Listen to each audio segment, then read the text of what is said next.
Hello, and welcome back to my videos reading from the NA Basic text. I'm now reading in Chapter 4. This is Step 3. We made a decision to turn our will and our lives over to the care of God as we understood Him.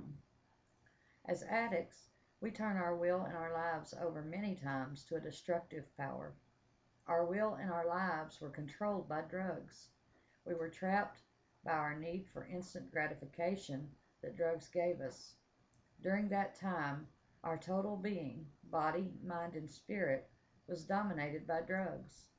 For a time, it was a pleasurable sensation. Then the euphoria began to wear off, and we saw the ugly side of addiction. We found that the higher our drugs took us, the lower they brought us. We faced two choices. Either we suffer the pain of withdrawal or took more drugs. For all of us, the day came when there was no longer a choice. We had to use.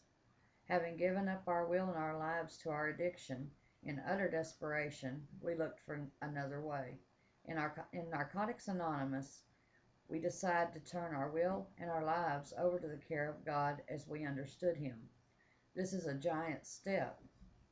We don't have to be religious. Anyone can take this step. All that is required is willingness. All that is essential is that we open the door to a power greater than ourselves. Our concept of God comes not from dogma, but from what we believe and from what works for us. Many of us understand God to be simply whatever force keeps us clean. The right to a God of your understanding is total and without any catches. Because we have this right, it is necessary to be honest about our belief if we're going to grow spiritually. We found that all we need to do is try. When we gave our best effort, the program worked for us as it has worked for countless others. The third step does not say we turn our will and our lives over to the care of God. It says we made a decision to turn our will and our lives over to the care of God as we understood Him.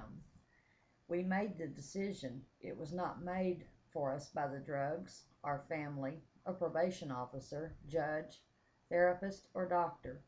We made it. For the first time since that first high, we have made a decision for ourselves.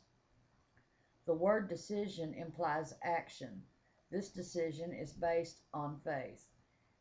We have only to believe that the miracle that we see working in the lives of clean addicts can happen to any addict with the desire to change.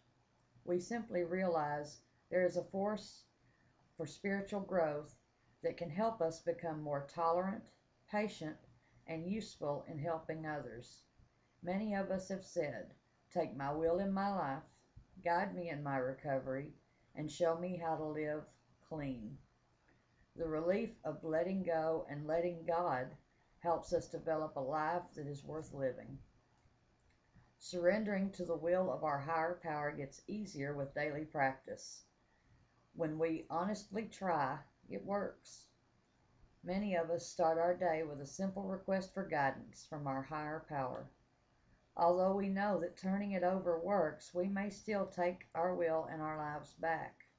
We may even get angry because God permits it. At times during our recovery, the decision to ask for God's help is our greatest source of strength and strength and courage. We cannot make this decision often enough. We surrender quietly and let God, the God of our understanding, take care of us. At first, our heads reeled with questions.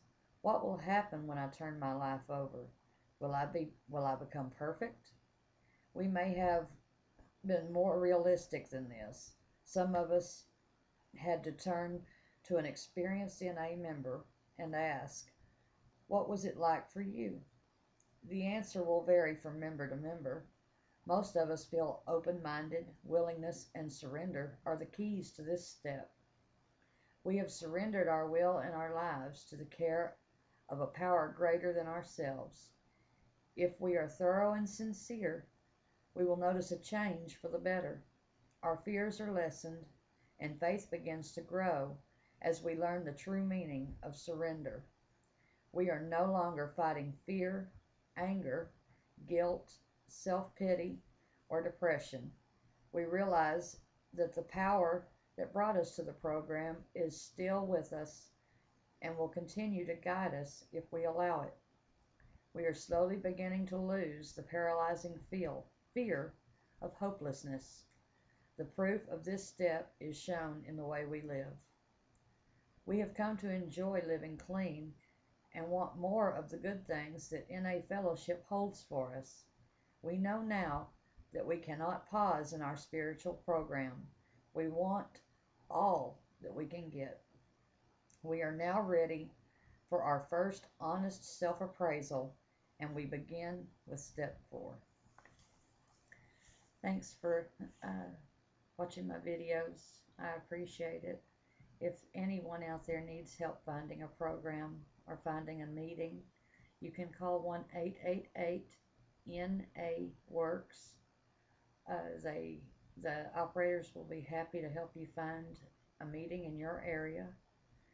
And once again, my only prayer is that someone somewhere gets some help from these videos and finds the doors of NA, or finds help somewhere before you're unable to find it, because this disease does kill. Thank you, and I love you. Bye.